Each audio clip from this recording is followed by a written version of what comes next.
ఓం శ్రీమాత్రే నమః. మూకపంచతిలో పాదారవింద శతకంలో 100వ శ్లోకాన్ని భావాన్ని చెప్పుకుంటున్నాం.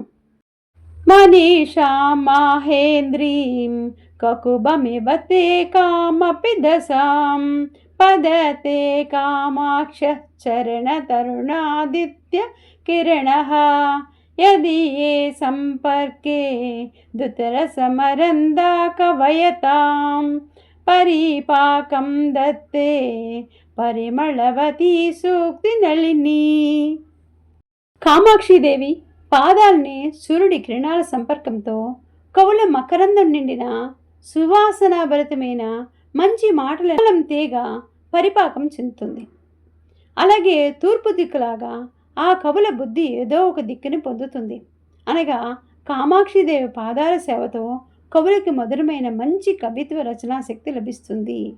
ఓం శ్రీమాత్రే నమః.